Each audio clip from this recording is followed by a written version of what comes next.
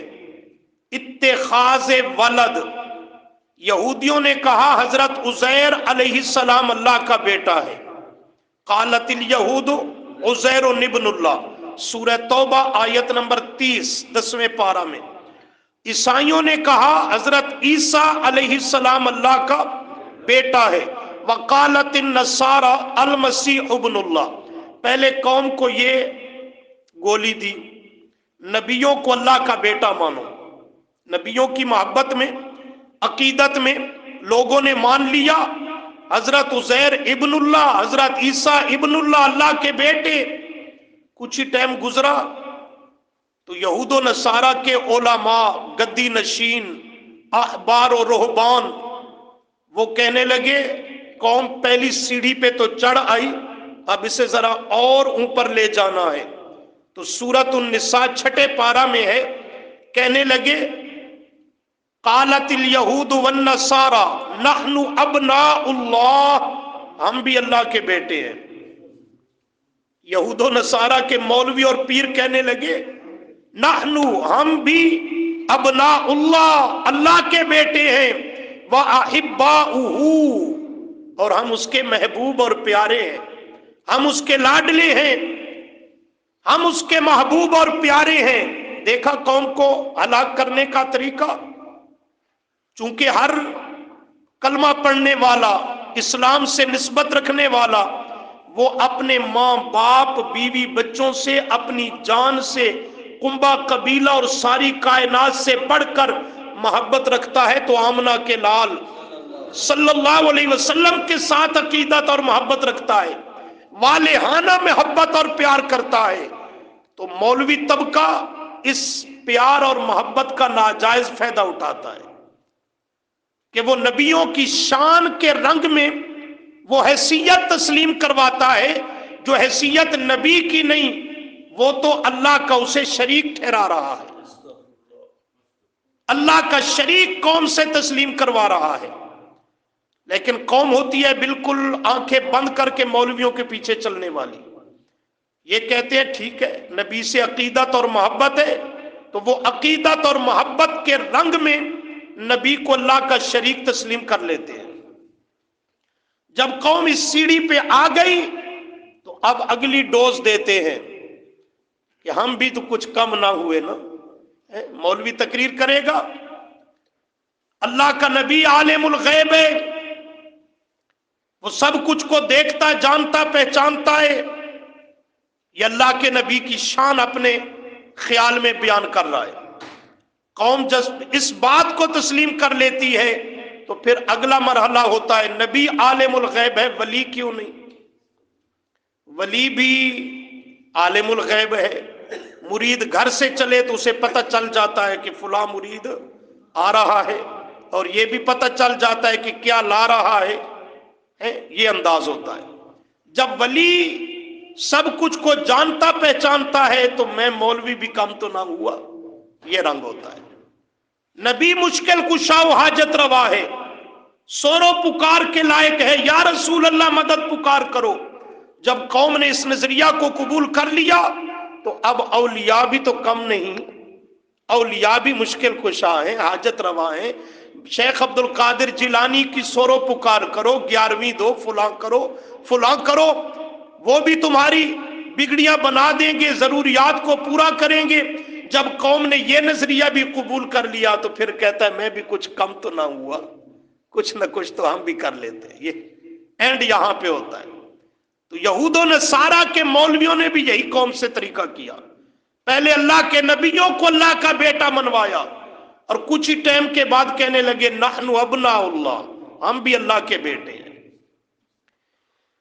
اس کا قرآن کریم نے جا بجا ذکر کیا اور رد کیا، لیکن ہمارے سمجھنے کی بات اس میں یہ ہے، یہ جو یہودیوں نے کہا عزیر اللہ کا بیٹا ہے، عیسائیوں نے کہا حضرت عیسیٰ اللہ کا، سمجھے اس نقطے کو، بیٹا ہے، کیا خیال ہے ان کا؟ کیا نظریہ اور خیال تھا کہ اللہ نے شادی کی ہے، اس سے وظیفہ ازدواجی قائم کیا، پھر اس کو امید ہوئی، پھر اس کو بچہ جنم دیا، اس نے جنا، اور اس کا نام عزیر رکھا گیا، اس کا نام عیسیٰ رکھا گیا؟ نہیں، یہ نظریہ قطعاً نہیں، کسی دور کے کافر اور مشرک کا بھی یہ نظریہ نہیں رہا۔ ایک ہوتا ہے بیٹا ہونا، ایک ہوتا ہے بنا لینا، یہ فرق سمجھ میں آتا ہے؟ یہاں بھی لفظ کیا ہے؟ الذی، وہ ذات، لم یتخذ، کہ جس نے نہیں بنایا، والدن، کوئی بیٹا، جس نے نہیں بنایا، اتخاذ ولد، بیٹا ہونا نہیں، بیٹا بنا لینا۔ بیٹا ہونا حقیقی بیٹا، صلبی بیٹا، اور بیٹا بنا لینا کیا ہوتا ہے؟ جسے اپنے محاورے میں کہتے ہو لے پالک بیٹا، متب بننا، منہ بولا بیٹا، وہ حقیقی بیٹا نہیں ہوتا۔ اس کا کیا مفہوم ہوتا ہے؟ کسی بچے کو بیٹا بنا لینے کا مفہوم کیا ہوتا ہے؟ اس کو حقیقی بیٹوں کی طرح چاہ لینا۔ اس کا مفہوم کیا ہوتا ہے؟ حقیقی بیٹوں کی طرح اسے چاہنا، حقیقی بیٹوں کی طرح اس کے ساتھ معاملہ اور سلوک کرنا، حقیقی بیٹوں جیسا اسے بنا لینا۔ تو یہ معنی ہوتا ہے کسی کو بیٹا بنا لینا۔ اولاد والو، یہ بیٹے جو ہوتے ہیں ان کے ساتھ کیا معاملہ اور کیا سلوک ہوتا ہے؟ خلاصہ نکالیں تو دو چیزیں ہوتی ہیں۔ کتنی چیزیں؟ ایک تو ماں باپ اس اولاد کی محبت میں مجبور ہوتے ہیں، ایک معاملہ محبت کا ہوتا ہے والدین کا اولاد سے، اور وہ اتنا سیریس اور حساس ہوتا ہے کہ والدین اولاد کی محبت میں مجبور ہوتے ہیں کہ نہیں ہوتے؟ اولاد ہی کی محبت میں تو دین کو پس پشت ڈالتے ہیں، ان کی فرمائشوں کو پورا کرنے کے لیے تو اللہ کی نافرمانی اور بغاوت کی راہ بھی اختیار کر لیتے ہیں۔ بیٹا نہیں مانتا، کیا کرے جو مجبور ہو گئے، بیٹا بضد ہو گیا۔ تو ایک محبت کا معاملہ ہوتا ہے کہ بیٹا کوئی فرمائش کر دے تو والد نہ چاہتے ہوئے بھی محبت کی وجہ سے اس کی فرمائش کو پورا کرنے پر کیا ہو جاتا ہے، مجبور ہو جاتا ہے۔ ایسے ہوتا ہے نا، ایک یہ معاملہ ہوتا ہے اولاد کے ساتھ والدین کا، اور دوسرا بیٹا جب جوان ہو جائے، عاقل بالغ سمجھدار دانا ہو جائے، تو پھر یہ اپنے باپ کا سہارا بنتا ہے، بازو بنتا ہے۔ تو باپ کچھ نہ کچھ اپنے گھریلو کاروباری دیگر معاملات وہ اس کے سپرد کرتا ہے۔ ایسے ہی ہوتا ہے نا، یہ اب فلاں فلاں ڈیوٹی تیرے ذمہ ہے، ان امور کو تو نے سر انجام دینا ہے، کچھ نہ کچھ ذمہ داری اسے دیتا ہے، اور بعض کاموں میں اسے با اختیار بنا دیتا ہے، یہ تو نے نمٹانے ہیں، یہ تیری ڈیوٹی اور ذمہ داری میں ہے۔ اولاد کے ساتھ یہ دو ہی معاملے ہوتے ہیں والدین کے، ایسے ہی ہے نا۔ یہودیوں اور عیسائیوں کا بھی یہی خیال تھا کہ اللہ نے اپنے نبیوں کو بیٹوں کی طرح بنا لیا، چاہ لیا، تو اللہ بھی ان کے ساتھ یہی دو معاملے کرتا ہے۔ ایک تو ان سے ایسا پیار اور محبت کرتا ہے کہ یہ جو چاہیں رب سے منوا لیتے ہیں، رب سے جو چاہیں منوا لیتے ہیں۔ رب ان کی محبت میں معاذ اللہ مجبور ہے، وہ ان کی درخواست کو، ان کی عرضی کو، ان کی فرمائش کو رد نہیں کرتا، لہذا ان کی تو یقیناً پوری ہونے والی ہے اللہ کے ہاں۔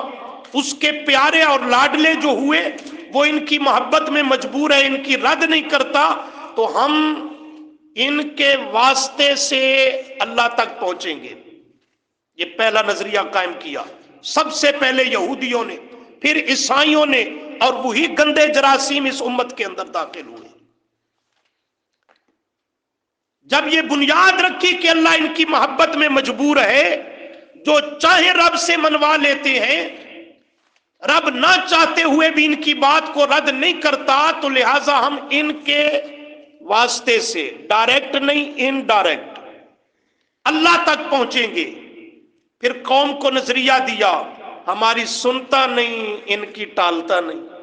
یہ آج تو نہیں نا سنتے یہ جملے، یہ وہی یہودیت والی ذہنیت ہے، ہماری سنتا نہیں، ان کی رد نہیں کرتا، ان کی موڑتا اور ٹالتا نہیں، لہذا ہماری ان کے آگے اور ان کی اللہ کے آگے، یہ ذہن چلا۔ اور اسی کو مشرکین مکہ نے بھی لیا۔ سورہ یونس کی آیت نمبر 18 پیچھے وسیلہ کے بحث میں پڑھ چکے ہو کہ وہ نبیوں ولیوں کی پوجا، خوشامد اور تعظیمیں بجا لاتے تھے۔ پوچھا گیا کیوں؟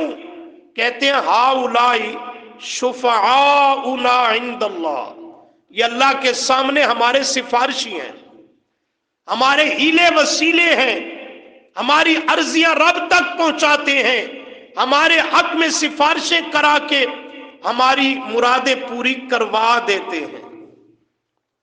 آج یہی ذہن ہے قوم کا کہ نہیں ہے؟ ان کو منع کیا جائے، روکا جائے۔ یہ کیوں قبر مزار پہ انبیاء اولیاء کی سورو پکار کر کے اور ان قبروں مزاروں پہ جا کر چڑھاوے، منتا منوتیاں، سجدے، طواف، یہ کیوں کرتے ہو؟ کہتے ہم کوئی نہیں اللہ مانتے ہیں، ہم کوئی نہیں خدا مانتے ہیں کہ ہم پہ شرک کے فتوے لگاتے ہو؟ یہ تو ہمارے ہیلے وسیلے ہیں، یہ تو ہمارے ہیلے وسیلے ہیں۔ ان کو کہو ہم فتویٰ نہیں لگاتے، لیکن یہ سبق یہودیوں والا پڑھ رہے ہو، اتنی بات یقینی ہے۔ پھر آگے سے مثالیں دیں گے، تم ہیلوں وسیلوں کو نہیں مانتے، دیکھتے نہیں ہو چھت پہ بھی چڑھنے کے لیے سیڑھی کی ضرورت ہے؟ یہ آگے سے دلیل آتی ہے، اس کو پوچھو بھئی یہ کس آیت کا ترجمہ ہے؟ چھت پہ چڑھنے کے لیے سیڑھی کی ضرورت ہے، سینئر سے ملنے کے لیے جونیئر کی ضرورت ہے، یہ کس آیت کا ترجمہ ہے؟ ویسے یہ بات تو ٹھیک ہے، چھت پہ چڑھنے کے لیے سیڑھی کی ضرورت ہے، لیکن مشرک عقل کا بہت ناقص ہوتا ہے، کھوٹا ہوتا ہے، وہ بات کرتا پہلے ہے سوچتا بعد میں ہے۔ یہاں بھی مثال تو دی کہ چھت پہ چڑھنے کے لیے سیڑھی کی ضرورت ہے، یہ بات تو ٹھیک ہے، لیکن اس کی فٹنگ غلط کر رہا ہے۔ چھت پہ چڑھنے کے لیے سیڑھی کی اس لیے ضرورت ہے کہ میں نیچے کھڑا ہوں، چھت مجھ سے 14 فٹ 15 فٹ بلندی ہائٹ پر ہے، فاصلہ یہ میں نے طے کرنا ہے، بغیر سیڑھی کے طے کر سکتا نہیں۔ جس رب سے میرا اور آپ کا معاملہ ہے وہ بھی اتنی دوری پہ اور فاصلے پہ رہتا ہے۔ وہ تو اذا سألک عنی اذا سألک عبادی عنی فإنی قریب، قریب ہے، کتنا قریب، نحن اقرب الیہ من حبل الورید، تیری رگے جاں سے بھی زیادہ تیرے قریب ہے۔ یہ شاہ رگ اس سے بھی زیادہ قریب ہے۔ ملا جی فاصلہ تو ہے کوئی نہ، سیڑھی رکھنا کتے جانا، پہلے فاصلہ تو ثابت کرنا، سیڑھی کہاں لگائے گا؟ تو یہ ہوتے ہیں عقلی ڈھکوسلے، شٹلیات، دلیل وغیرہ کوئی نہیں۔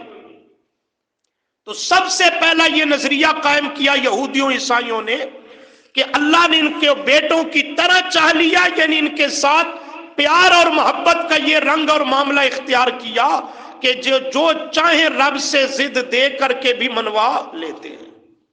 ان کو دھوکہ یہاں سے لگا کہ جیسے ہماری اولادیں ہم سے منوا لیتی ہیں، ہم ان کی محبت میں مجبور ہیں، تو اللہ بھی ایسی ہی شاید اپنے نبیوں سے محبت کرتا ہے۔ لیکن یہ کل کے مشرک کو بھی دھوکہ تھا، آج کے مشرک کو بھی دھوکہ ہے۔ اللہ اپنے پیاروں سے پیار کرتا ہے، محبت کرتا ہے، اور جمیع کائنات اور مخلوقات میں سب سے زیادہ اللہ کو محبت اور اس کی محبت کا محور اور مرکز وہ آمنہ کا لال ہے صلی اللہ علیہ وسلم۔ لیکن اللہ وہ محبت نہیں کرتا جو ہم مخلوق ایک دوسرے سے یا اپنے رشتوں سے محبت کرتے ہیں۔ اللہ ہماری والی محبت کیوں؟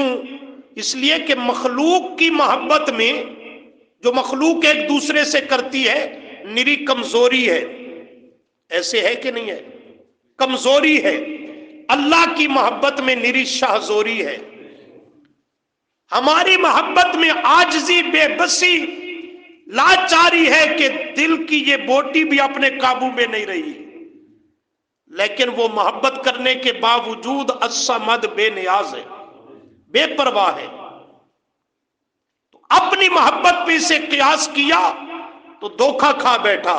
ہم جیسے محبت کرتے ہیں کسی سے تو اس کی محبت میں مجبور ہو جاتے ہیں، اس کی ناراضگی برداشت نہیں کر سکتے۔ اللہ جو اپنے نبیوں سے محبت کرتا ہے شاید وہ بھی ایسی محبت کرتا ہے کہ ان کی محبت میں معاذ اللہ مجبور ہو جاتا ہے، لیکن اللہ ایسی محبت کرنے سے پاک ذات ہے۔ محبت کرتا ہے لیکن محبت کے باوجود بے نیاز رہتا ہے، محبت کرتا ہے، محبت کے باوجود وہ مجبور نہیں، الجبار المتکبر رہتا ہے، القہار رہتا ہے۔ اللہ کی محبت کا معنی یہ ہے کہ وہ جس سے پیار اور محبت کرتا ہے اس کی نیکیوں کو قبول کرتا ہے، گناہوں سے درگزر کرتا ہے، اس کی عزت اور عظمت کو بلند و برتر کرتا ہے، اور اس کو مقبول بارگاہ بنا لیتا ہے، آخرت میں اس کی کامل نجات اور بخشش کر دیتا ہے۔ یہ رب کی محبت کا رنگ ہے۔ مخلوق والی محبت وہ اپنے پیاروں سے نہیں کیا کرتا۔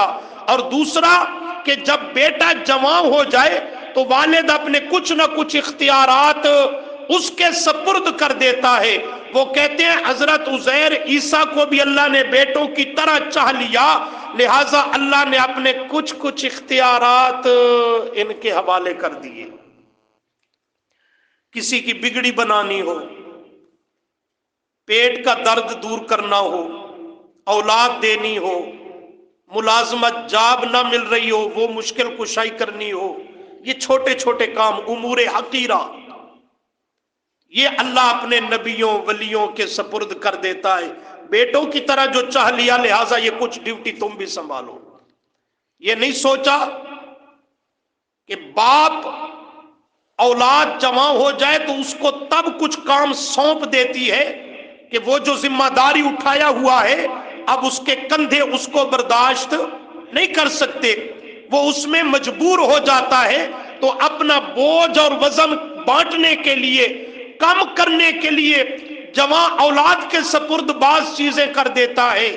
لیکن رب العالمین وہ تو کن فیکون کی شان رکھتا ہے، اسے مجبوری نہیں کہ کوئی وزیر مشیر اور حمیتی بناتا پھرے، تو اس لیے فرمایا الذی لم یتخذ والدن، اس نے کوئی نہیں بنایا کسی کو بیٹا، نہیں بنایا اس نے کوئی بیٹا۔ بیٹا اب سمجھ گئے نا، یعنی کسی ہستی کو، نبی ولی امام بزرگ کو اس نے بیٹوں کی طرح چاہا نہیں۔ کیا معنی بیٹوں کی طرح چاہنے کا؟ وہ دو چیزیں ذہن میں رکھو، وہ کسی کی محبت میں بھی مجبور نہیں کہ اس کی عرضی اور دعا التجا کو رد نہ کر سکے، اور اس نے کسی کو اپنے کچھ اختیارات بھی سونپے نہیں۔ مختار کل بھی اکیلا ہے، الجبار القہار بھی اکیلا ہے، اللہ کریم مرضیوں کا مالک اور بادشاہ ہے۔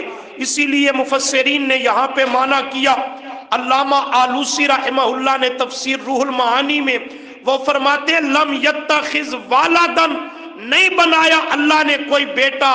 کیا معنی ولد کا؟